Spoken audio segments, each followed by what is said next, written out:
Hi everyone, today is February 3rd, 2018, and this is the Duel Assessment, your podcast for Yu-Gi-Oh! Duel Links. My name is Green Ranger. I'm Deck Tech. And this week, we're wrapping up the Tag Duel Tournament. We got the Master difficulty unlocked, which caused a lot of controversy, actually, because of what went down, and we'll explain what went down. The MCS happened at Duel Links Meta, so we'll report on that. And also, there's a lot of upcoming things coming up with the game, new events, and also new fixes to the game. So we're all ready for that. And also, the Kaiba Cup's coming up next week, too. So there's a ton going on in Duel Links. So, Deck Tech, what have you been up to?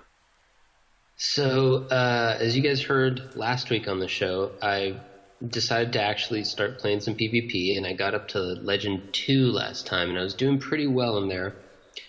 So well, in fact, that I felt like I was close to getting both King of Games and Hearthstone Legend in the same month, which would have been like a crazy accomplishment based on how much time I allocate to myself to play. And I'd have been pretty proud of myself if I did that. Unfortunately, I didn't get either.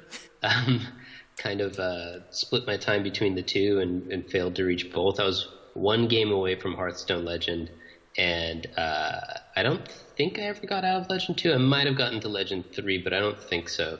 But definitely almost a hero.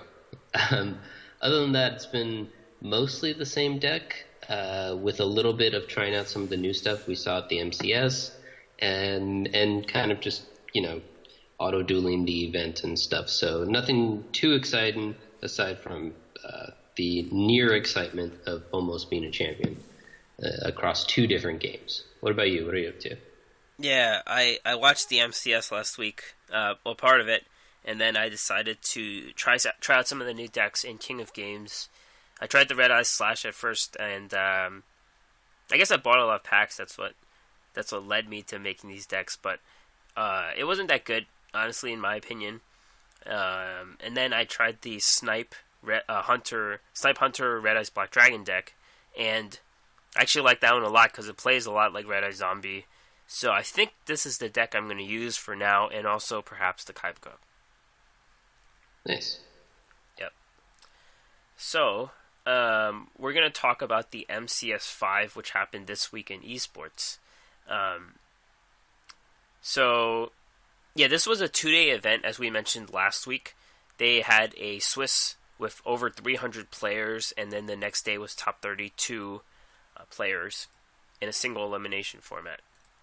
So they have a lot of people working on it now, so they have some stats. And the most represented deck in the top 32 was actually Gladiator Beast. Second was Saphira, Cyber Angels. This is a relatively new archetype that's been refined. And also tied for second is Red Eye Zombie. Volcanic Snipe Hunter, followed Hazy Flame, Red Eye Slash, Dinos, Endless Trap Hell Stall, Fire Fist Hazy, and Psychic. So these were all the decks that made up the top 32. No Ancient Gears or Nephis. Not Deck Tech. DK had mentioned that he said Ancient Gears were the biggest underperformer in his opinion in the tournament. Well, there you go. Yeah, there's some interesting stuff that we're going to get into here. Obviously there's the return of Cyber Angels. They were gone for like one tournament, and now they're back. And then there's the Volcanic Snipe Hunter, which is definitely an interesting new deck. Like you said, Red Eye Slash is new, but maybe less interesting. And just some fun stuff. The Psychics are back too, so there's some fun stuff to talk about there. And just to point out, last week I said Snipe Hunter sucks. That was because I didn't know how it works. Like, it actually can trigger its effect multiple times a turn, and that makes all the difference. I thought it was only once per turn. Yeah, I think I was a little on the fence on it, but I also didn't realize you could do it multiple times per turn. So if only we had played the paper game. Right. And that card is actually one of those that could actually be used in multiple decks. It's like a Spear Shield. It could be used for virtually any deck. Yeah, I might actually have to buy some. I'm actually sitting on maximum gems, so I should probably just go ahead and buy some of those. Yeah, the tag duels give you a good amount of gems. I realized. Like I've just Yeah. spent gems and I just made it up just from doing the tag duels. So we'll see. Hmm. Let's talk Yeah. about the winners. First place is Willapino. First place, this person also competes in the TCG, the YCS Anaheim 2016 winner. And this is a very pure Cyber Angels, Saphira Cyber Angels deck. This one actually has 20 cards, and it's important as 20 because some other decks have 21. Um, Yeah, I think this is kind of probably a good example of what the new Cyber Angels, the Saphira Cyber Angels, looks like. It's, like you said, very pure. It has 3 Saphira, 1 Dakini, 1 of the Machine Angel Ritual, 1 of the Ultimate, or whatever it's called, Machine Absolute. Angel, other one. Yeah, Absolute. Um, and then 3 of Saphira's Ritual spell and 2 of the Sprite's Blessing. So it's just like all for the going all in on the ritual plan, especially the Saphira aspect of it. And then he put the kind of like the tech and counter cards and the second copy of Dakini in his sideboard. do you know what the reason is for no Sonic Birds? Like they seem to be dropping out again, and 3 Senjus. Do you know the reason for that? Just for being a player, or I mean, I think let's actually read Saphira. Might have to do with Saphira because I think it's draws 2 cards, so I guess that makes it less needed. I guess the Sprite's Blessing is pretty flexible for multiple ritual monsters. I guess. no, I think it's because of this, which is what I thought I remembered.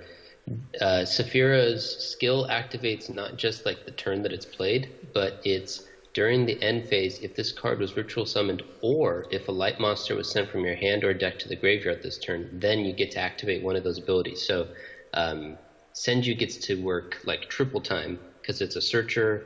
It's something you can just play as your normal summon, so it's kind of like free in this deck because you don't always have something to normal summon. It activates Saphira when you tribute it, or for a ritual summon or something, and it works for Machine Angel Absolute Ritual as well. So I think it's the reason why they're cutting Sonic Bird is just because they're running out of space. Yeah. But I think Senju is like way better, and that's why it gets those 3 slots for all those reasons. Is it because of its type? It's like it's a fairy and not a bird. I think it's because of it's a light monster. It's a light. Okay, yeah. Yeah.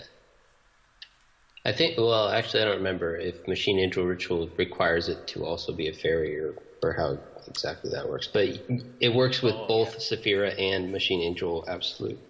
That makes sense. Yeah. And the sideboard includes Feng Huang. Feng Huang is a card that we did see in the MCS, I believe. I believe it was tacked in. It's a pretty useful card you see now and then in the sideboards. Yeah, so that's for the people who don't remember it. It's the 1 tribute 6-star spirit monster that when it's summoned, you get to, is it destroy all spells and traps on the field? Return all spells and traps on the field, I believe. Yeah, that sounds right. So looking at it, I haven't played with this deck, but I think the reason for it is, 1, it's a 1 card that kind of fulfills all of your preventing back row disruption needs. But 2, it also works with Saphira because, like we said, Saphira activates whenever a light monster is sent. Oh, nope, that's from hand or deck. So I thought it was whenever it's sent to the graveyard. So never mind, it doesn't really work in that respect. I guess it's just to clear the back row in a cool and efficient way. I guess it matches up because it's 6 stars. Yeah, so that can help. Definitely makes sense. Second place, Dark King with Saphira Cyber Angels. He's also running Balance. I think he used Restart in the actual tournament. There was a bit of controversy of what skill he used, but the one that's shown in this is Balance. And interesting. This is a 21 card deck. pretty much the same setup, I'd say. It has the 1 Dakini, 1 Absolute Ritual, 3 Sephiras, 2 Senjus, though. And the difference is it has econs in it. The interesting... Yeah, you go ahead. I was just going to say, he cut one of the Senjus and then just added a card so that he could have the 2 econs in there is basically what he did. Right. The funny thing about this deck is the sideboard includes Gladiator Beast and Doll, and that's just some crazy tech where you could steal their Gladiator Beast, which happened to be the most common top 32 deck, and you just tag him out and summon your Andal. So that's like a free removal right there. I like it. Yeah. I was wondering why that was in there. And so that's fun. Yeah, so I guess to just explain that a little bit more for people who might not have gotten it at first, if you econ one of their Glad Beasts, then you can attack with it and use the tag out function. Or I guess even if you do it on defense and they attack into it and don't know that you've done that. But and that way you put their Glad Beast into your deck so it's permanently gone from their field, and you get to get the advantage of having your Glad Beast out. Yep. Very good. I like it. Third place, Super Vegito, Gladiator Beast Balance. It's the most successful Gladiator Beast deck in the tournament.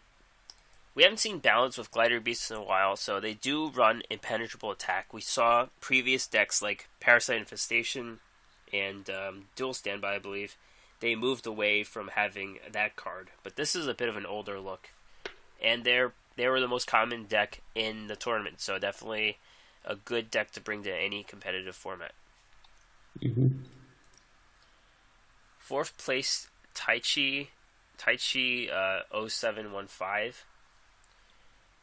Also Saphira Cyber Angels, so this is a third Saphira Cyber Angels in the top 4. Same shell, 21 cards as the other Japanese player. And this one, I guess the difference is they have more of the ritual spells instead of the econs. That's the difference I could see. They have the Sprite's Blessing, 3 Sprite's Blessings, and 0 econs. 3 Senjus, though. Right. Sideboard. And then the sideboard looks a little different, too. Right. Zombie World, which is to counter Hazy Flame. There's a few counters for Hazy Flame. The other one that's most common is Blast held by Tribute, because they always get Tribute summoned. So that's another alternative. That's more explosive, I think. That could just end the game. And Green Kappa, which it's always exciting. No emote for Green Kappa, so people just put like a green and a Kappa or something. There you go. Twitch is very innovative. Yep. DK mentioned that the winner did have 20 cards in his Cyber Angel deck, and he saw 21 as a big flaw, and he said you should just cut one of the Sprite's Blessings. Like from the 4th place deck, you could just cut Sprite's Blessing. How big is 21 versus 20 in Cyber Angels? I know with the Snipe Res I'm playing the 22 version, and it doesn't really seem to affect it too much, but it seems like it is a bigger deal here, but I'm not really sure as a Cyber Angels player. Well, one way that it might matter is if it messes up the balance math. I'm not sure if it does. But I think it's just Cyber Angels is very much about cycling through your deck, and maybe just he thinks that extra card isn't worth the downside. I found playing it that sometimes you just kind of run out of cards in your hand, but you never really run out of cards in your deck unless you're going against a mill deck or something. So I think maybe it makes more sense for you to have just to really make sure that you get exactly the pieces you want, and that's obviously why you trim your deck down so that you can have the exact draw that you need with maybe a Senju, a Benton, and an Idaten, and a Ritual or something. Most chances to get exactly what you need so that you can have that explosive start. Yeah, and I guess that's why Saphira is so good, because it lets you draw 2 cards to counter the low hand situation. Yeah. Other notable decks, Andy sang with the expensive deck, the Snipe Hunter Volcanic deck, and This deck is interesting because we have seen Volcanics before, but back then, I forget who used this Volcanic deck, but they didn't use the Blaze Accelerator for removing monsters. It was just to get tutored and used to discard as a cost. Mm-hmm. This one actually has Volcanic Shells. So the 3 Volcanic Shells they get tutored by Volcanic Rocket, and they get used to remove monsters with Blaze Accelerator. And also, you have your 3 Snipe Hunters, which also can remove any card from the board. So it's a really powerful control deck here. Yeah, it seems like there's a lot of removal in it. Just to go over it a little bit more, because not everyone is familiar with this deck since it's pretty new. It's the 3 Snipe Hunters, the 3 Volcanic, is that what it's called? Rocket. Yeah. And then, the Volcanic Rocket. It's got 1 Sphere Karibo, 3 Sergeant Electro, 3 of the Shells, 1 of the whatever the launcher thing was called, 2 Floodgate Trap Holes, 3 Mirror Walls, and the 1 Curse of Anubis. So it's just lots of stall and removal and just kind of locking stuff down. And the skill he's using right there is Switcheroo. Yep. Yeah, so 5th place, pretty good deck, yeah. If you can afford it, of course. Yeah, it seems really interesting. I want to play it, but I don't think that I can really build it. I mean, I know I can't build it as it stands now, but I'm not sure if, even with my extra gems, I have enough to actually get it. Yeah. 10th place deck, Kazan X with a Red Eye Slash Dragon, a combo with Blackluster Soldier. He's kind of the first guy who innovated it. And I watched it after day 1, and I was on the forums. Not the forums, I was on the Discord channel for Blackluster Soldier, and he was like, he made the connection between Beginning of Heaven and Earth, and he said BLS, Envoy of the Beginning, is the best warrior monster to put on the board.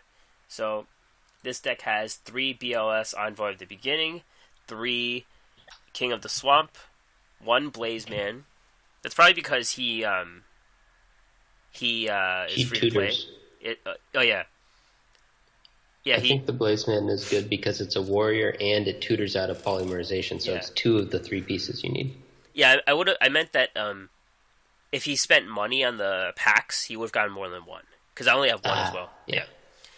2 AD Changers. AD Changers are kind of a warrior, and they also act as a combat trick in the graveyard, so to change the position of a monster. 3 Yeah, and Red Eyes. And it works with the trap to set up the BLS, because it's a light. Oh. 1 light, 1 dark. That makes sense. Yeah. 3 Red Eyes. Red Eyes is the dark, I guess, in this deck. Mm-hmm. 2 Insights. They help dump Red Eyes. That makes sense. And also get Spirits. 3 Polymerizations. 1 Storm. 2 Spirits. Red Eye Spirits. And 2 Beginning of Heaven and Earth. And also the fusion monsters can all be used. There's 1... I don't even know what this guy's called. Blackluster Soldier... No, this guy's Buster Blader, right? No. Yeah. Yeah, Buster Blader. He's like a special Buster Blader. I can't see what it is. 1 Red Eyes Meteor Dragon. Meteor, yeah. 2 Red Eyes Slash, and 1 Sky Galloping Gaia the Dragon Champion. I'm just botching all the names. The Sky Galloping works with, I mean, I guess you can just do it either with the substitute, right? 1 Dragon type and the Swamp. Gaia the Fierce Knight is not the one he has in his sideboard, so never mind, right? You could use that Gaia. It works with any Gaia monster, so you could put the Swift Gaia in, yeah. Yeah, so sideboard he has 2 of the Gaia that's free if you have an empty hand. Yeah, Swift Gaia, right. 1 Amazonas, 1 Divine Wrath, and 1, what's that called? The Cyclone? Double Cyclone? Yeah. We just don't know the names anymore. It's too many cards. We're not... People are listening like, what is wrong with these guys? It's the one from the reprint box that came out. I think it's Double Cyclone. It's not Parallel. Parallel Twister is gray. They know what we mean. They know what we mean. Yeah. And they can look it up in the show notes. Yep. Click the link. And this is actually one that I called. I'll just take credit for it now because I called it. Top 32 Clash Brawl brought Firm as Earth Psychics. And it kind of just made sense that once Bastion's skill activates at 3,000 life points, Psychokinesis just connects it right there. So this is a Psychic deck. Actually, he hit King of Games yesterday with a very similar list with Psychics on King of Games. So it is ladder viable. 2 Borgs, reinforced human Borgs, 2 Power Injectors, here this guy comes, 1 Destructitron, 3 Serene Psychic Witches, 1 Telekinetic Shocker, 2 Super Rush Headlong, 3 Psychokinesis, 2 Floodgate, 2 Mirror Wall, 1 Curse of Anubis, 1 Windstorm. Yeah, I saw this and I was like, oh, I have most of those pieces. So I decided to build it myself and played a couple games with it. It's fun. Seems pretty solid. You have to be a little bit careful of all of your guys are kind of small and you use your life points a lot. So you have to be careful to meet it out appropriately so that you don't accidentally run out of life and then come up against something big and you can't like Psychokinesis it or something because you don't have any life left. So if you run out of life points to use, then your guys tend to be smaller than their guys. But if you still have life points, then you're safe from that. So just be careful. Yeah, I saw a different version of King of Games that had 3 Borgs. And Telekinetic Shocker is a bit of the weakest link in this deck.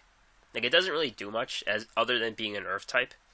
And I personally have 2 Destructitrons, but I think Destructitron is just too high risk to have too many in your deck. So I just don't put the second one in.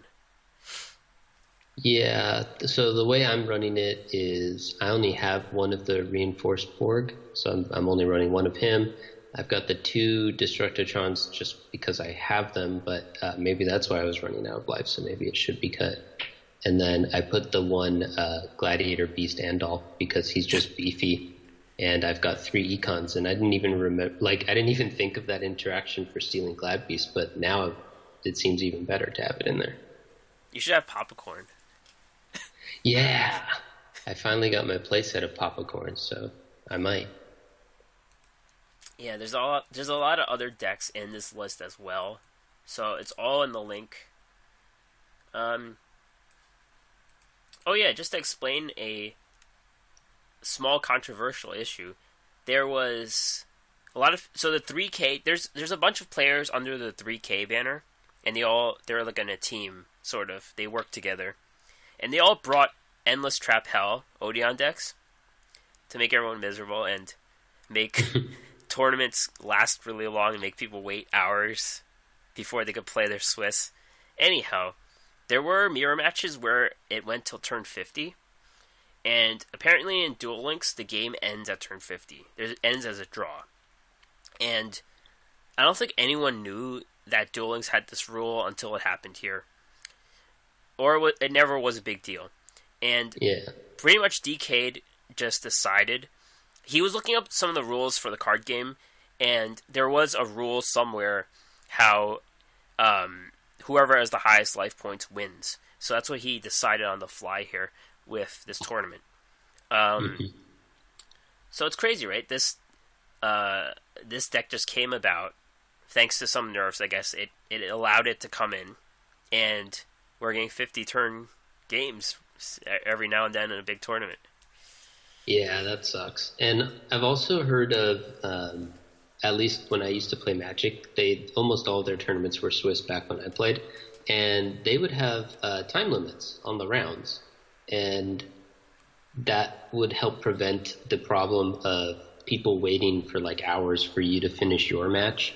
I do know that Duel Links has a time limit, but I guess it goes really slowly, especially when you have all the animations and stuff maybe, so I'm not sure. But just in terms of the way that Swiss works is no one can start the second round until everyone has finished the first round, because you have to take everyone's matchups into account when you're seeding the next round. Yeah. Because that's how Swiss works. Essentially, all the winners play against other winners, and all the losers play against other losers, so that it kind of just narrows down the field until there's very few people who have 0 or only 1 loss, sometimes 2, depending on how big the field is, and how big your cut is, that can make it off into the cutoff.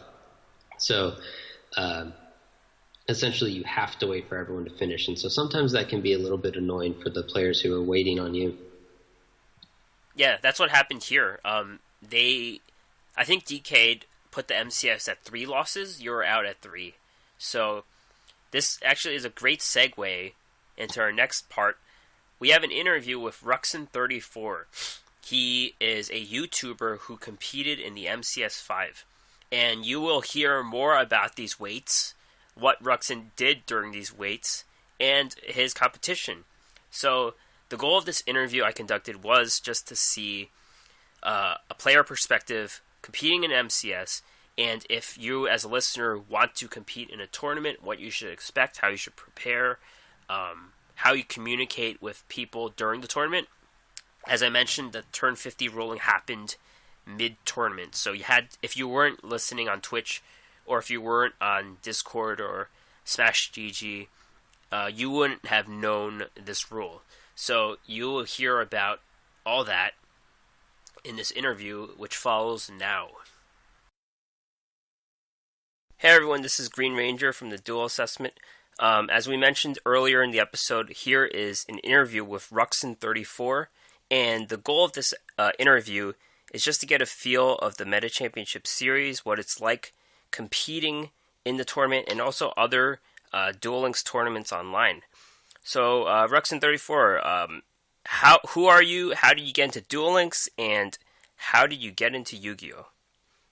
Hey, thanks for having me on the podcast, and I'm just a regular player. I make some YouTube videos at Ruxin34. I used to play the TCG when I was younger, back in elementary school, and then I pretty much just gave it up completely until I found Duel Links on the App Store when I was getting bored of Clash of Clans and Clash Royale. I was looking through the App Store, popular apps, and I saw it, and I was like, okay, this could be pretty cool since I used to play this a lot, when I was younger. So that's how I found Duel Links. I was like, this game is amazing. I love this game. So I just kept playing it, and then eventually I was like, you know what, I could make some videos. It'd be fun. I'm not going to be the best ever or whatever, and I'm not the best duelist in the world or whatever. So I just did it for fun. It's been pretty cool. When you were playing the TCG, what year was that approximately? Just to get a feel of what cards you're familiar with and what mechanics. Okay, so I quit the TCG when I was in 6th grade, I believe. So that was 2006, I think. Okay, gotcha. So it's the original series, and then GX at the very beginning of it. That makes sense. Some of those cards. So all my old cards are basically original series cards, and then I have a couple Cyber Dragons and stuff. That's it. Yeah, early on in the podcast, me and Deck Tech were saying if they bring synchros and XYZ summons, we're not going to know what we're doing because we've never played with those mechanics before. I still don't know what those do. I've been watching 5Ds recently just because I had finished GX. And I was like, all right, I'm going to see what this is about. And I don't even know what they're doing half the time because they're using different stuff. Right. I was like, I didn't make it this far. Yeah. We talked about quitting the game as a joke, but I think I'm willing to try it in Duel Links whenever those new mechanics come about, whenever 5DS comes out in this game. Yeah, I think I would too. Yeah. I just have to figure out what was going on and ask somebody that actually knew what was happening. Yeah. All right, so back in Duel Links, as we mentioned, you participated in the recent MCS 5. What was the motivating factor towards participating to it? Do you have previous tournament experience, or are you looking for more competitive games out of Duel Links? Well, I had participated in one weekly, I think, and I lost in the first round, and then I played in the No Meta tournament, which you mentioned before, right. And I ended up winning that. Tell us about the No Meta Championship real quick, what that is to the viewers. Okay, it was a smaller tournament held by another YouTuber called Pro Benchwarmer, and he wanted to have a tournament based around decks that aren't like meta, like Cyber Angels and Red Eyes and all that stuff. So he banned like the main cards from all those decks. So you had to pick like either a different deck or like a weaker version of that deck. Mostly people pick just different decks because, naturally it's no meta, so you shouldn't bring meta. And I ended up, I think it was 2 decks, and once you won with your first one, you switched to your other. So you had to use both decks and win with both of them to move on in a best of 3. So I brought like Dark Magician and Gen X and ended up winning it. Single elimination, but like best of 3 each round or whatever, the usual. Yeah. Which was a lot of fun, actually. Awesome. So back to the MCS. What was your reason for participating in this one? You said you competed in some of the meta weeklies. Well, I had competed once and then I did terrible, so I was like, okay, I got to do better. And then also it was like a whole day kind of thing, which was pretty cool. It wasn't just like one round and you're out, which is what happened to me the first time. Right. And then it was like a Swiss version, I think is what they call it. And you just you play until you lose like 3 rounds or something like that.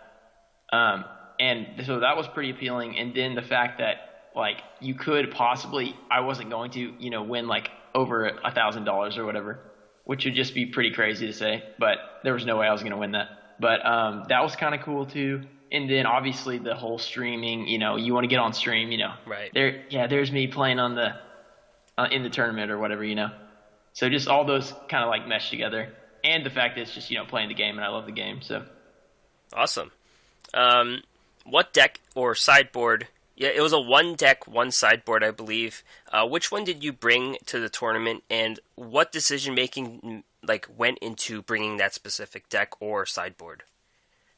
Okay, so I this was my first sideboard tournament, so I obviously didn't think it through very well because I brought Ancient Years and everyone's side decks Acid Rain. Right. So you can't win.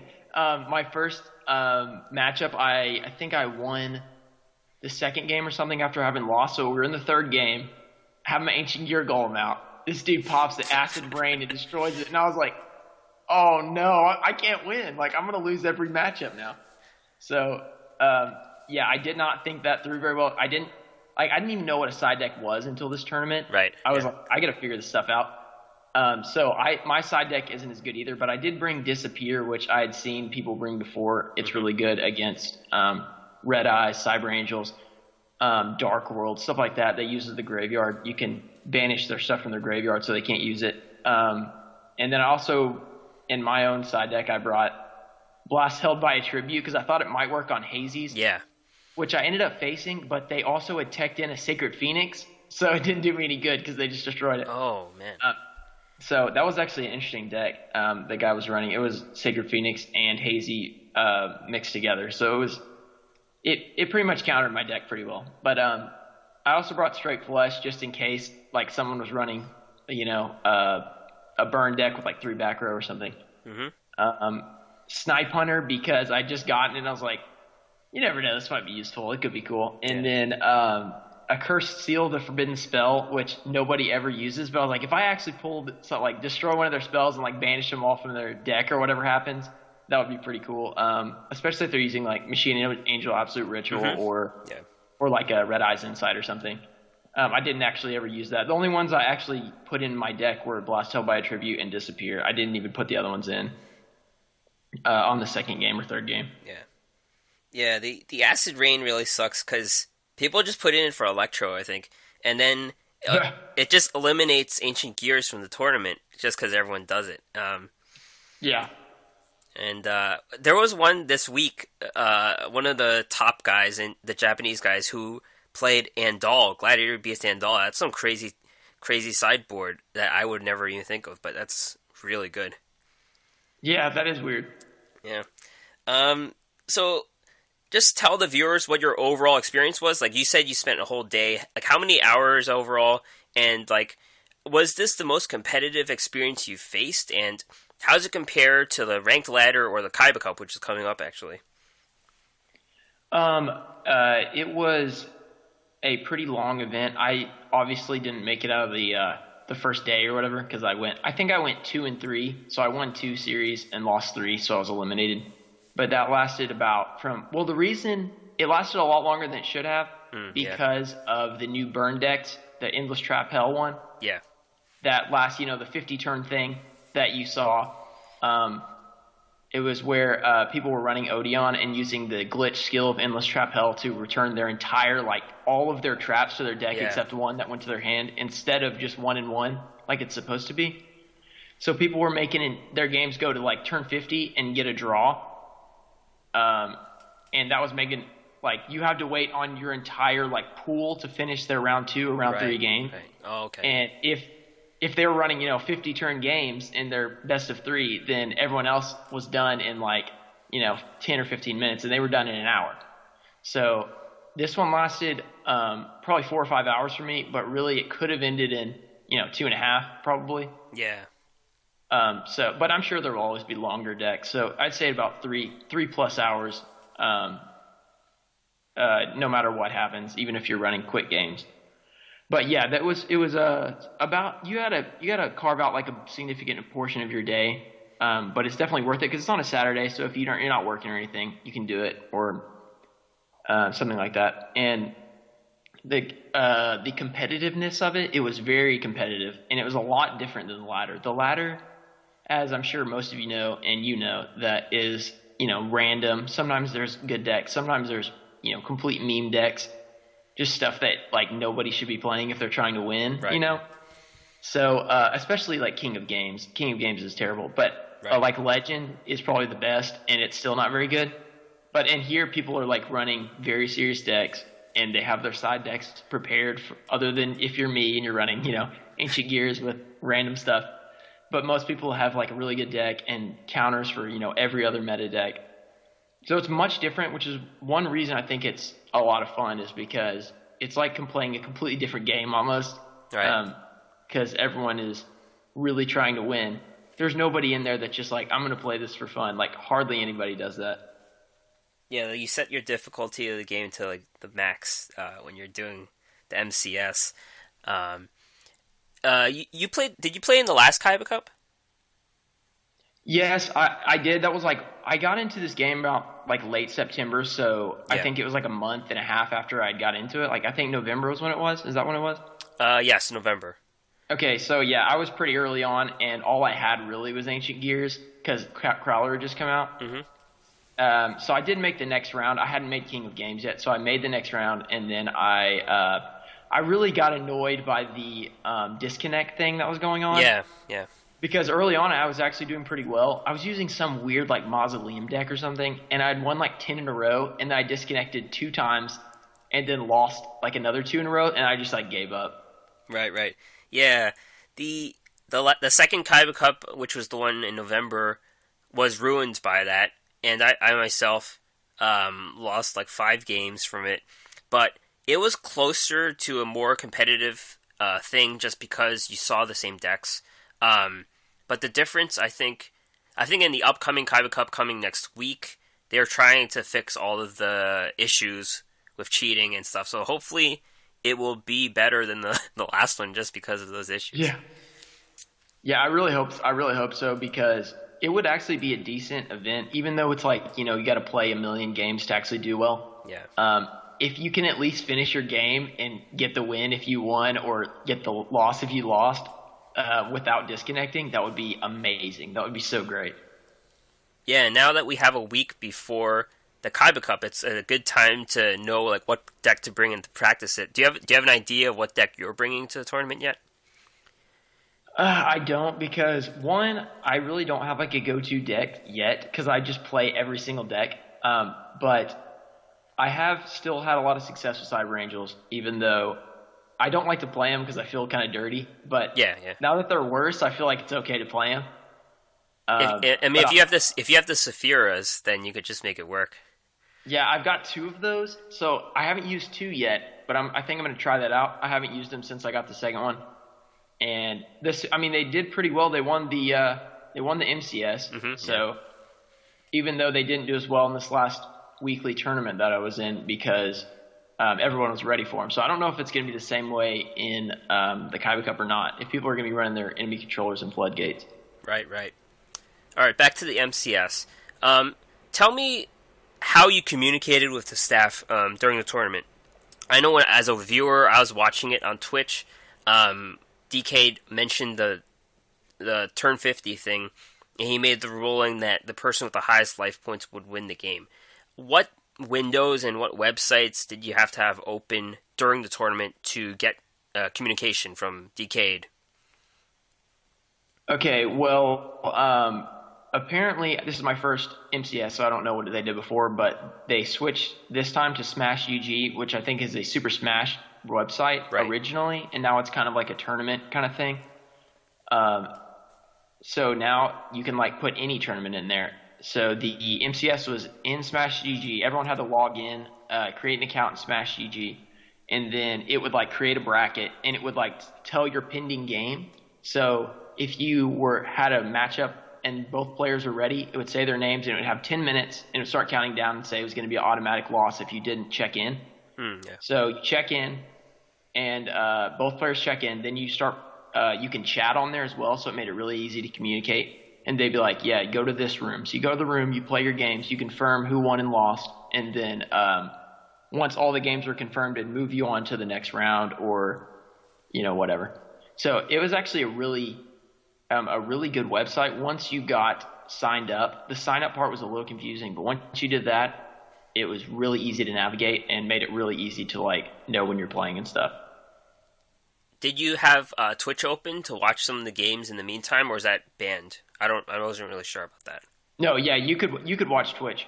So I was watching the other games because I was waiting for an hour to play because of those super long decks, and then I also had Discord open just in case I had a problem, but I never really did because I could ask a mod or something. How do I do this or whatever? But you didn't actually need that. So overall, you would say that it was pretty streamlined and there weren't any issues, even though there was that turn 50 thing. There weren't any issues for you per se. No, there weren't any like issues where I couldn't get logged in or where I couldn't find my match or anything. That worked pretty well. Yeah, but I never even encountered the very long deck myself, so I didn't even have to worry about playing the 50 turns or whatever. Yeah, it just sounds horrible. I think that was a mirror, I believe, the turn 50 when there were two of those decks. I ended up facing it in this past weekly, and I lost because I was running Ancient Gears again. And there was no counter to them. But it's a horrible deck to face. Yeah, I mean, I myself complained about Cyber Angels a little bit. I didn't complain more than other people, but that deck getting nerfed kind of brings out some other ugly deck, and this is the ugly deck. That's not really fair. So that's what happened. The nice part about Cyber Angels was you could at least the game would be over in 2 turns. yeah, exactly. It didn't drag out the misery. Right. So now that everyone knows you competed the MCS, you played the whole day. What advice would you give listeners who are on the fence about participating in an MCS or another tournament? And is the cost worth the time? I mean, worth the is the cost of the money, the little bit of money, and also the day worth the enjoyment you got out of the tournament experience? I would say yes. I know the MCS, you don't have to be in his Discord or whatever. You can just join it for $10. And then the time I did terrible in the tournament, and I still thought it was really fun. So if you actually do well, then it would be really, really fun. So I think that if you're on the fence, I would definitely do it. Unless you don't have $10 or something, but it's not too much. The weekly, I think you have to be, in subbed him on Twitch or something like that. So you actually have to commit to that, like a per month or whatever. But it's only $2. So that one is a little more. You have to be a little more dedicated to that. But the big MCS, I would definitely do. As long as you got $10 and 4 or 5 hours to spend on a Saturday. Yeah. Would you say that someone who wants to participate shouldn't go in blind? Like, they should know what the best decks are and what the latest techs are and things like that? That'll definitely help you win, but would you say someone could just go in blind and just compete? Well, I mean, as you heard, I pretty much did that. So you can, no, I wasn't completely blind, but you could go in blind and still have a chance. But obviously, knowing what everybody else is going to play and what they're going to sideboard is going to help you actually win. I don't know if you're going to win very much going in blindly, but you definitely could. Yeah. So overall, you would say you had a pretty good time on the MCS. Yeah, I enjoyed it. I thought it was fun. I thought it was a fun event, and it's pretty cool that somebody's actually, putting together these huge tournaments and streaming them and stuff for like Duel Links and making it look like a big game. Yeah, I mentioned how grassroots it all is. It's not Konami telling them to do it; they're just doing it all on their own. So it's pretty amazing. Yeah, it's pretty nuts because there's not a whole lot of actual events going. Well, there's events in the game, but no player versus player events going on very often, except the Kaiba Cup, which is kind of weird and it was messed up last time. So having these like every week or every month is pretty cool. Yep, it's amazing. So it was nice talking to you about the MCS. Where can our listeners interact with you and also watch your YouTube videos? Well, you can find me on Twitter at Ruxin34. That's that's what you call me. So just the same name, RUXIN34 on Twitter, and then on YouTube, I'm Ruxin34 as well. And if you find me on Twitter, the link is in my description to watch YouTube videos. I usually post once or twice every couple days. So yeah, I'd love to have you guys. Oh yeah, and just to tell viewers, what kind of videos do you do? Just quickly. Oh, okay. I do Duel Links videos. I do farm. I do me playing PvP. I do. I usually don't do too many event updates because most of the big people do that. But I try and come up with unique decks usually that somebody would actually want to, think it's pretty cool. Because I like to come up with decks that have like cards people don't use very often and make them good. Awesome. Well, thanks for being here. Yeah, thanks for having me. All right. So that was our interview. If you enjoyed it, let us know, and we will consider doing more of them in the future. Yeah. Yep. Thanks a lot to Ruxin for coming on. Yeah. We have his contact stuff in the show notes. Did you guys cover it in the interview? Yeah, we do. Yeah. All right, great. All right, so we'll move on to Duel Links Meta Weekly 5. This happened a few days after the MCS, which is kind of amazing that there was so little recovery time, but it happened like 2 days after. Some of the people who showed up in the top deck lists came right back with very similar decks, and did well there too. First one is Clash Bra, the Psychic deck which we just mentioned, and Clash Bra tied for third place. This deck has changed a little. As I mentioned, the Telekinetic Chakra was a bit weak, so it got removed for Sphere Karibo. There's Divine Wrath in this deck, and Wall of D. The Mirror Walls got cut out. I guess that's the difference here. Mm-hmm. I like it has Xing Zhang Hu. I don't know if it had it in the prior list, but I like that as well because when you lock down two of their slots, then you only need to control one more with the Destructotron or the Psychokinesis or whatever. So I like that aspect as well. Yeah, sometimes it sucks to destroy like an Econ or something. It's like something that's like low risk, like a low risk face down, and you just lose 1,000 and you're gonna like lose the game the next turn because of that. So yeah. Another tied for third place is 3K Flips. As I mentioned, the 3K team is specializing in Endless Trap Hell, and this is one of those decks. They typically run 21 cards, so that's what this has. 3 Man-Eaters, 1 Sphere, 1 Yomi Ship, 1 4-star Ladybug, 1 Yuki Onna, 3 Dimensional Warriors, 1 Exploder Dragon, 3 Floodgate, 1 Divine Wrath, 1 Wild Tornado, 1 Curse of Anubis, 1 Adequa, 3 Massive Morph. Yeah, like you said, it's kind of the one we've seen a little bit now, and it's just stall out the whole game. I'm pretty sure they run 21 cards because they're willing to go 20 turns for you to, or I guess whatever it is, 16 turns for you to just draw your entire deck naturally. Yeah. And like how they comprise their monsters and traps are a bit interesting though. I feel like it's like what you have. I mean, there are some core cards, but it's like, what best control cards do you have? Or removal cards, I guess. Yeah, I think they want 3 Floodgate Trap Holes and 3 Massive Morph, which Massive Morph isn't hard to get, and then the rest is just whatever stall cards you have. Yeah. Including a couple other traps so that you can at some point activate Endless Trap Hell. Right. Second place, Super Willy 42, Saphira Cyber Angels with Restart. Very similar list to one of the players from the MCS. I believe it was the 4th place person, Taichi.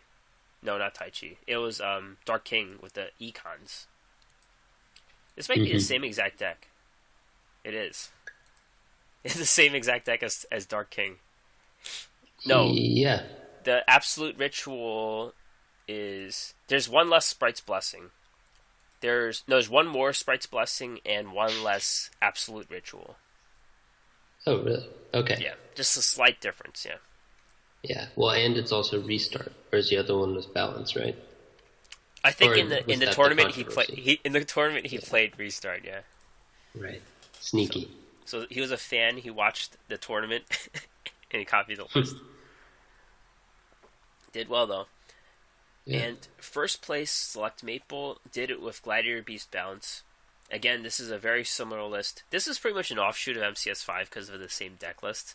But this was a similar deck to Super Vegito in that there is a impenetrable attack in Balance. Same monster composition.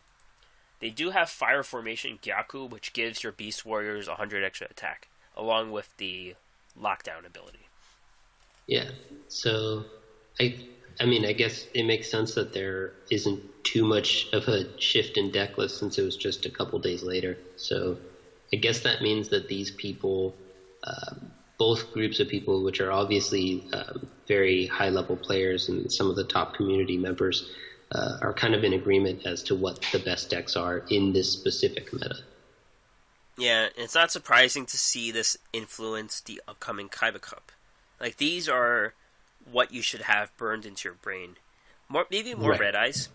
Red Eyes showed up a lot. We just didn't really cover it. But, the breakdown of the deck lists are what you should expect. Yes, I think you're going to see a lot of Glad Beasts, especially since a lot of people already kind of had the pieces for it. I think you're still going to see some Ancient Gears, even though they underperformed, just because a lot of people have it already, and it's pretty cheap, and it does pretty well on the ladder and stuff. You'll probably see some Nephthys, which, like we said, didn't really appear in the top 32 or anything, but I just saw so much of it on the ladder in the last couple of weeks that I have to imagine that people are going to be bringing it again. So there's a little bit more than this, but if you can expect that people, especially in the second stage, are going to try to pull from the best sources and the best deck lists, and these are the types of places that they're going to look for those lists. So these are probably the things that you're going to see. Yeah, and the preface that it depends how well you do. If you're just like breaking even, you might just run into those like 30 card decks. But if you start getting on a roll, you're gonna see these decks more and more, basically. Mm-hmm. All right. So yeah, whenever the Kaiba Cup comes next week, we will give our first impressions of it. You have to do the hard work this time in the Kaiba Cup to play more games. I'll do my best. All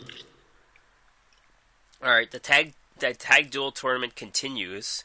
If you didn't log in last night or this morning, there's a survey out now, so you could let them hear it. The issue is Kaiba, of course, that everyone has mentioned. His AI, I can't tell if his AI is bad, like if this is just the regular auto duel AI, or he doesn't know how to play around certain cards. Like, he plays around... I know we talked about Econ, what he does with Econ, which he uses it twice. Like, he uses your Econ and then he uses his own on the same monster for some reason. And then he hits things with, like, 0 attack. He hits into Relinquished, letting Pegasus steal your next monster again. Like, I don't get that, Yeah, I think I don't know. I think they intentionally just made him really bad to make it harder in the final stage because that was like the best way for them to match story progression with gameplay progression. that you wanted to play with Kaiba at the end, because that kind of makes sense. It would either be Kaiba or Yugi at the end. And then, but they needed it to be harder because it's the master level. But I don't know. It doesn't ring true because Kaiba is supposed to be good. And it's just really frustrating to watch. I've been mostly auto-dueling, so I haven't even really been watching for the past little bit. But I could see why people are really upset by it.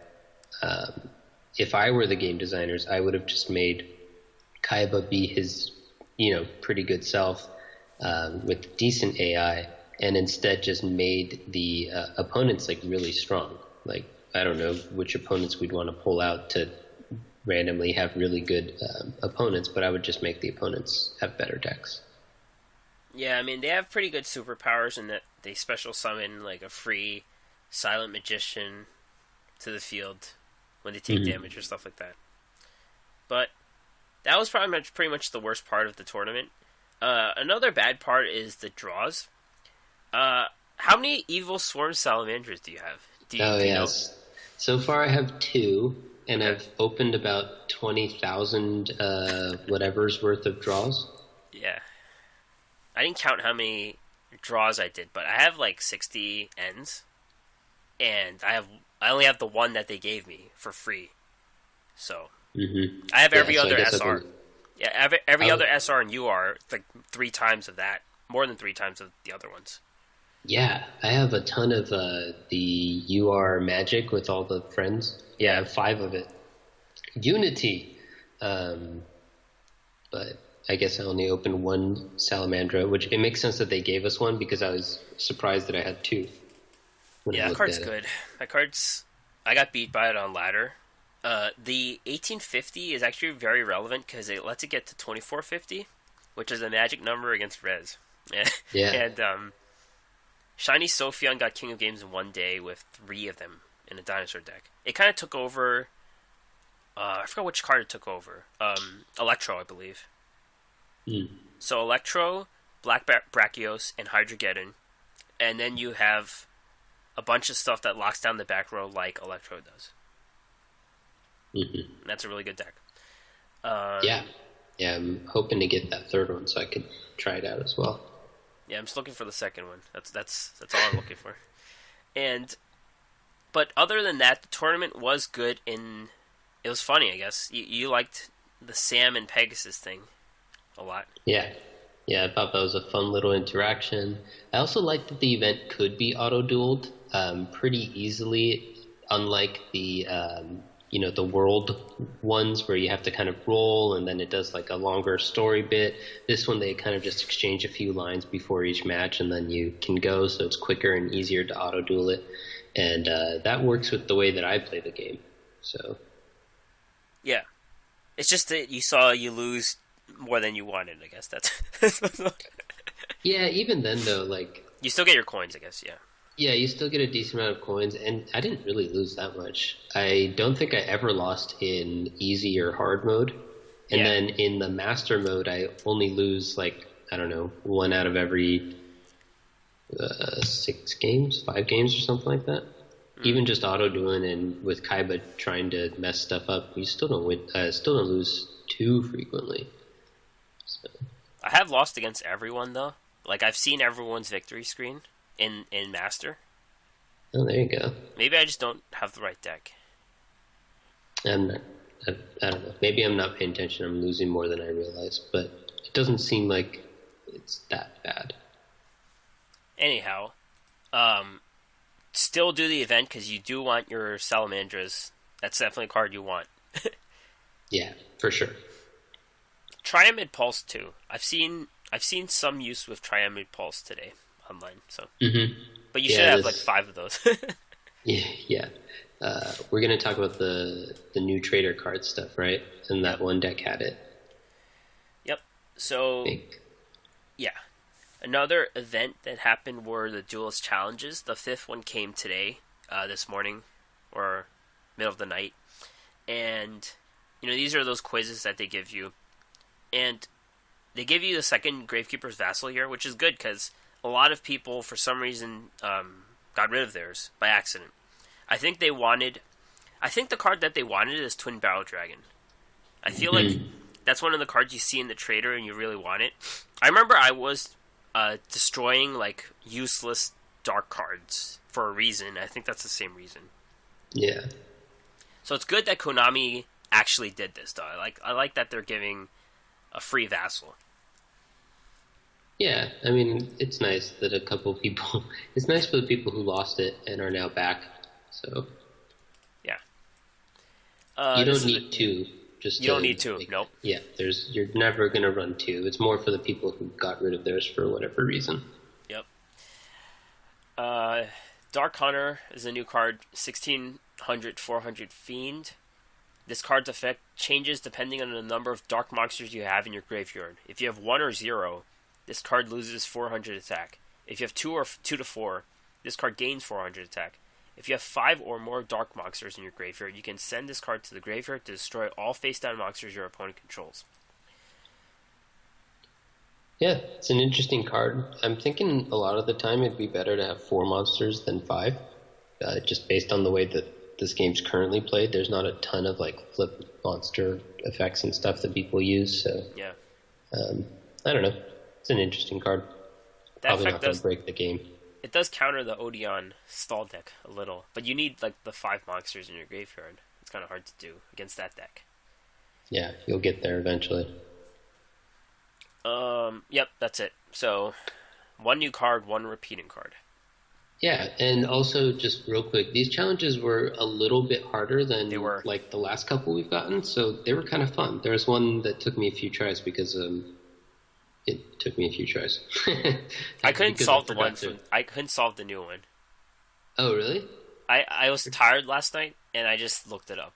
The last one. I did every other one though. Yeah, the one that took me a few tries was the Harpy one, but I realized that the reason for that was that I forgot to read the entire text of the Harpy Dancer or whatever it's called. But still, it was a fun. I like that they're a little bit more difficult now. They want to make them at the difficulty that anyone can solve them, because otherwise it feels bad if you can't get this new card because you're not smart enough. But it's nice if they're actually a challenge, because they're not fun if it's just you only have 2 cards in your hand and it's like, which one do I play first? And then you win. So yeah. There's 3 new trader cards, and the first one's probably the most impactful one, and the one that actually made a splash in someone getting King of Games in 49 games. That is That Grass Looks Greener.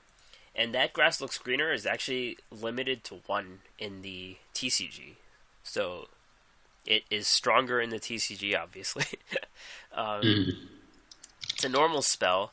If you have more cards in your deck than your opponent does, send cards from the top of your deck to the graveyard so you have the same number of cards in your deck as your opponent. So, yeah. Interesting. It works for decks that need stuff in the graveyard, like Red Eye Zombies. Red Eye Zombies is the first one I thought of, because you don't really care which monster goes into the graveyard.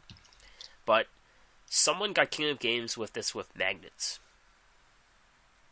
Yeah, it's interesting. This is the same type of card as the Merchant, which, I've been obsessed with, and I love playing with that type of thing where you can just build your deck in such a way that you can dump a bunch of stuff into the graveyard and have some sort of interesting interaction there. What's nice about The Grass is Greener is that it does not require you to run all monsters, or mostly monsters, like the Merchant does. So you can have some of those powerful traps and spells so that it can help you kind of stall out. And we see that in this Magnets deck. He's running some Floodgates, he's running some Wall of D, some Econs, just a bunch of good stuff in here as well to go with his plan of just dumping the magnets into the graveyard to summon your strong whatever the magnet boss monster is called. Yeah. Also, the Gaia plate comes out for free, right? Yeah, I think he was saying that. So it's pretty cool. I'm definitely going to try this deck as soon as I can get 3 Grass is Greener. Yeah. Because I can't. It hasn't shown up for me yet. Yeah, waiting for a trader card kind of sucks sometimes. In that you keep seeing the ones you got 3 of already and waiting for just 1 card. Yeah, I don't love the way they do the trader, so it would be much nicer if they just kind of let you buy what you wanted from the shop. But They should have an illegal trader that like charges you double for any card. they should also have a way for me to use all my keys. Yeah. At this point, the keys are just so annoying. I have to just keep buying the other keys. Me too. With my generic keys. It's like, ugh. Yeah. Aramage Bergamot. This is a 6-star, 2400, 1800 fire plant. While your life points are higher than your opponent's, if a plant monster you control attacks a defense monster, inflict piercing. Once per turn, if you gain life points, this card gains 1,000 attack and defense until the end of your opponent's turn. So, it does a lot of things. The thing that makes it not work, I think, is gaining life points in a plant deck. And I'm not really sure if there is a way to do that right now. Yeah, it's a little bit weird. There's no obvious interaction that I'm thinking of aside from just running a life gain card, but that's not powerful. You wouldn't want to do that. It would work well with old 3-star demotion, but now that they've nerfed 3-star, I don't know if you'd want to even do that either. So yeah, I'm looking at some cards. The World Tree does nothing. Fragrance Storm does nothing. I can't think of any other plant card. I'm sure there's some other one, but I don't see it. Mm-hmm. And Vivid Knight. This is a 1700, 800 Light Beast Warrior. During either player's turn, except during the damage step, when your opponent targets exactly one Light Beast Warrior or monster you control, and no other cards for an attack or with a card effect, banish that monster you control until your next standby phase, and if you do, special summon this card from your hand. So it's like hand protection for Boojins, because Boojins are the only Light Beast Warriors we have in the game, I think. Interesting. I didn't realize that. Yeah, it's an interesting little protection combat trick thing. Also, it's a free summon, which is always nice. Yeah, Boojins are still not a thing. I kind of predicted that they would be during the MCS, but then they failed. So maybe this would help them a little bit. Mm-hmm.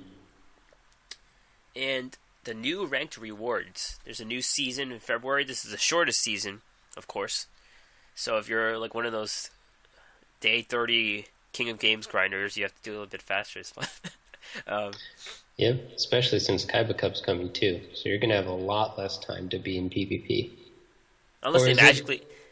they replace it? No, you got confused last time because you thought you got King of Games, but you didn't. Well, it told me I did. It was in the, it's still in my thing. I don't know. I think the Your game icon? got confused. Yeah. Oh. In my little history, it shows that I got it, even though That's hilarious. Didn't. Yeah. Mine alternates between King of Games and Legend. So I'm probably not going to get King of Games this month. Oh, yeah. The pattern holds true. Yeah. The Light Hex Sealed Fusion. This is the third one of these cards. Basically, they're fusion substitutes. And they also act as polymerization if you have the other monster on the field.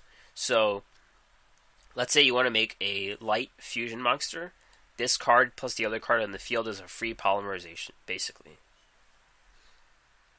Yep. It's cool. Dark Catapulter is a 1,000-1,500 machine. During your standby phase, if this card is in defense, put one counter on this card. You can remove from play a number of cards in your graveyard equal to the number of counters on this card to destroy that many spells or traps on the field. Then remove all those counters from this card. So the only way I could see this working is against those stall decks, because the 1,500 won't stay on the board except facing those decks, I think. Yeah. And even then, you have to hope they don't have the floodgate, when you do it, or they don't run in the DD or something. But yeah, so I don't think it's going to see a ton of play, but also it's just a rare, so there's not too much competition in terms of what you're getting with those tickets anyway. Right. And this is also a rare Necklace of Command. It's an equip spell. When a monster you control that's equipped with this card is destroyed by battle, and this card is sent to the graveyard, you can either draw a card or discard one random card from your opponent's hand. So I don't like this card because it has to be destroyed by battle. Yeah. Yeah. Yeah, I'm with you. We've talked about it time and again. The problem with equips is that if you lose the monster, then you also lose the equip, and sometimes vice versa. And this kind of helps mitigate against that because it gives you the draw or the discard, but it's kind of situational, and it doesn't seem like a powerful enough effect to warrant it. Yeah, maybe if you're running like Mahavayo or if Bamboos were still around, maybe. Yeah, maybe. Get that it to counterplay to the ecos. You make them discard it. Haha. Ah, yeah, that's true. No, but this card has to be the monster has to die though, actually, so it doesn't work for Bamboo. Yeah. That's why this card just sucks. Well, get those Dark Catapulters, basically. So we have some upcoming news. Kaiba Cup was announced. Stage 1 will run from February 7 to 18, and Stage 2 will run from February 15 to 18. And just to explain, what was the duelist level you had to get? 20, I believe, to qualify for Stage 2? I think it was. Something like that, yeah. I mean, it was low enough that it felt like anyone with a pretty good collection and, who was pretty good at the game and who actually, tried for it should be able to get there pretty easily. Yeah, if you have the time and stuff. Stage 15 was where it started to get, normal difficulty, I believe. Mm-hmm. Yeah.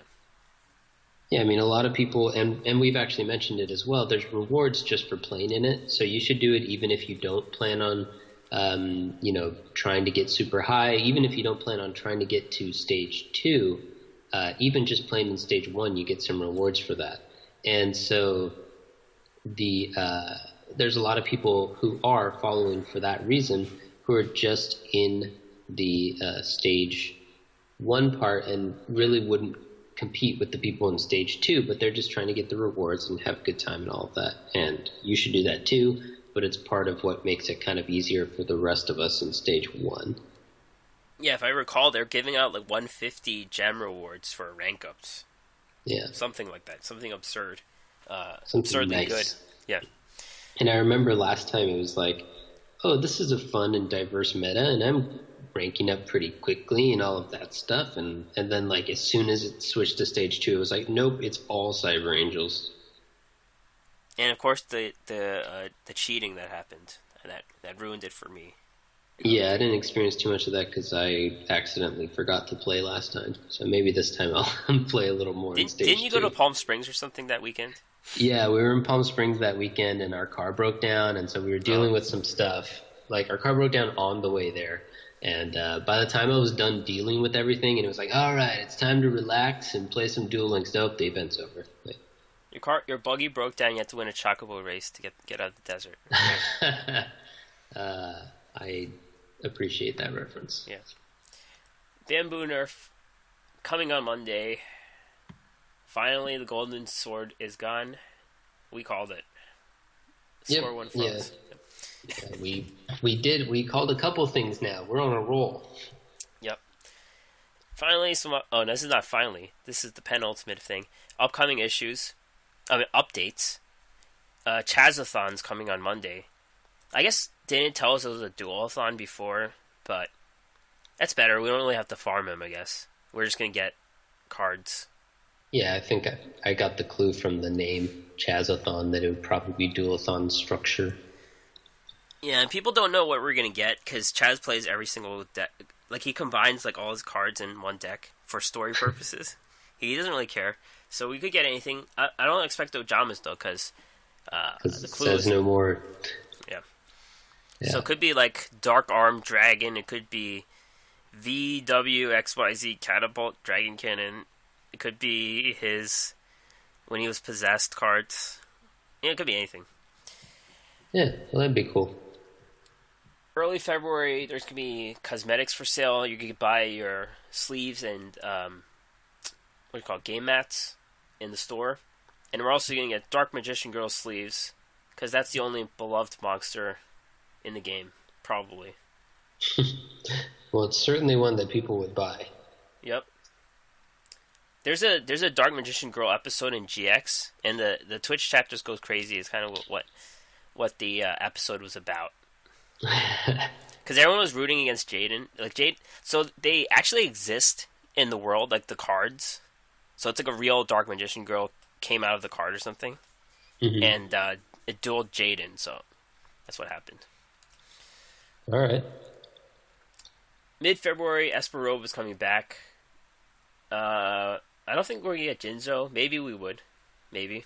Some psychic cards, some machine cards. We'll see. Man, if we get Jinzo, that'd be a big power jump in this game.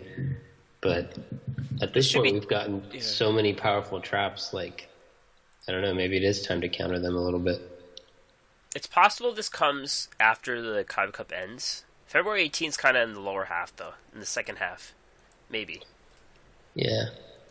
And I'm pretty sure that if they gave us Jinzo, they would only give us one. Like, it would be crazy if they gave us a bunch. But they have been trying to make tribute monsters a thing for a long time, so maybe all it takes is for you to give us a broken one tribute monster. You know, Jinzo probably comes as a level up reward when we get to play him, I think. Yeah, I was thinking the way that they could do it was they would just, instead of it being a drop skill, it would be one of those, like, defeat Esperoga 50 times quest things or something. But yeah, it might be like one of his high-level rewards when we get him. Bones and Mokuba at the gate as well, mid-February. So you could get all their cards. Crowler's supplementary lesson. Might be getting more Ancient Gear support. Which is great. I love playing Ancient Gears. Yeah.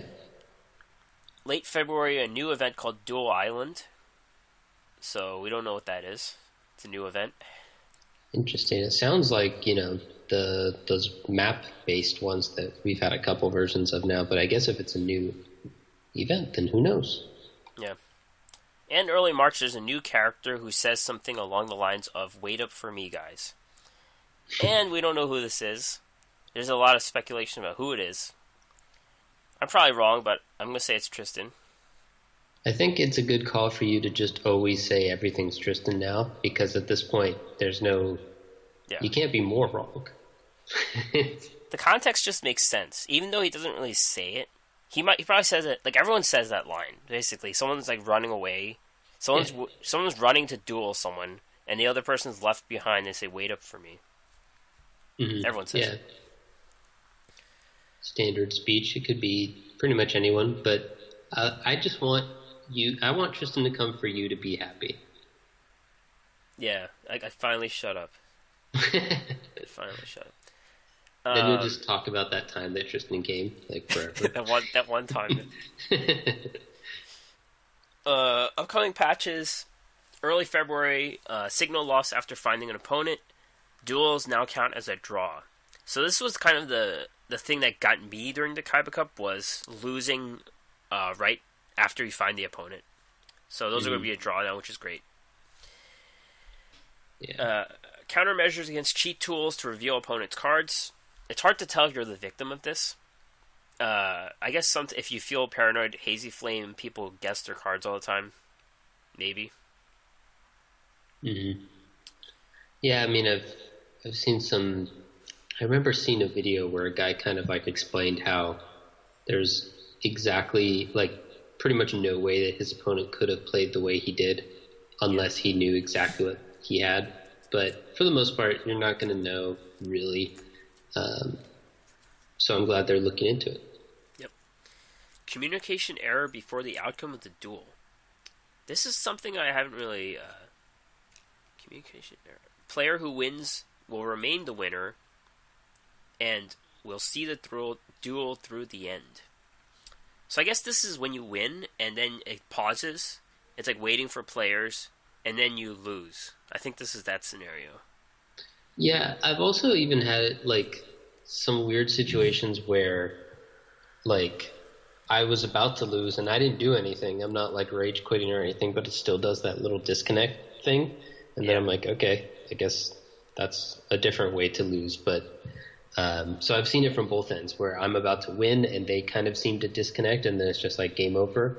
And I've been the person who's left, and I'm not sure if all of those are intentional. Maybe this is a fix to some of those connection errors. That happens all the time, yeah, now that I think of it. Yeah. And a victory screen loss. This is the one I haven't seen before. Where you win the game and apparently you lose. Yeah, I saw that on Reddit. I think someone posted it or something like that. So now you win immediately. So those are the changes. In mid-March, there's a bunch of other changes. You can surrender during your opponent's turn. I feel like this happens against me sometimes. They rage quit, I guess, and they surrender. I mean, I like that you can do it now because it wouldn't let you before in the old way that it was done, and it's really annoying because you just want you're clearly going to lose based on what they're doing, and yet they're still dicking around doing a bunch of stuff, and you're just like, can we just get this over with and continue?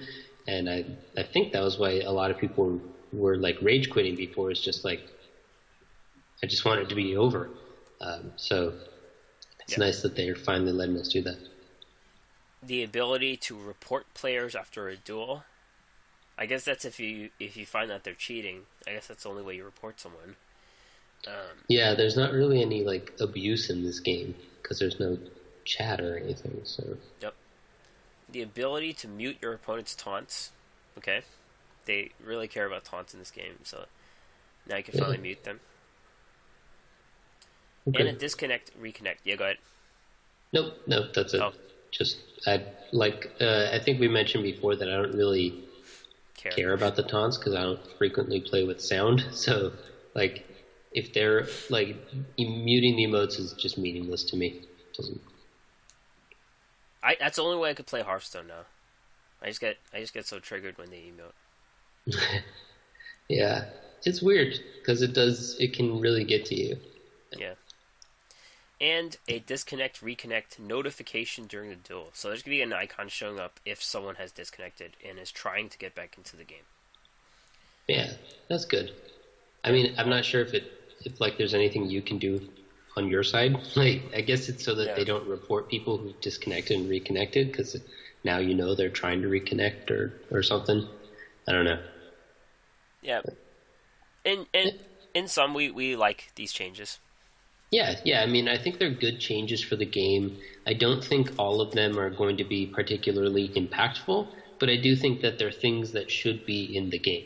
So having announced them is maybe a little bit weird because some of these we don't care or can't even really do anything about, but they are things that should be in the game and that these are changes that should have been made. So I'm glad that they're working on them. And if they're proud of them and want to announce them, more power to them. Yeah, and we'll see during the Kaiba Cup if it actually works. I guess these early February changes to counter whatever happened last time. Yeah, hopefully, because I really like the idea of the Kaiba Cup, and I just want it to work well. I felt like that first one felt like it worked pretty well. Maybe I just wasn't as in touch with any of the issues with it, but it felt like it was a good, interesting experience. Obviously, some stuff that they could work on with it. I don't like that you basically have to play for like a day and a half straight, but I do like a lot about it. So I hope they can sort it out. Yep. So yeah, there's gonna be a lot coming up in the near future in Duel Links. Yeah. So that's gonna be it for us. Thanks for listening. You can find this podcast on the App Store, Google Play, Stitcher, and others. Find the podcast and more on our website, theduelassessment.wordpress.com. We have a YouTube channel if you want to listen to us there.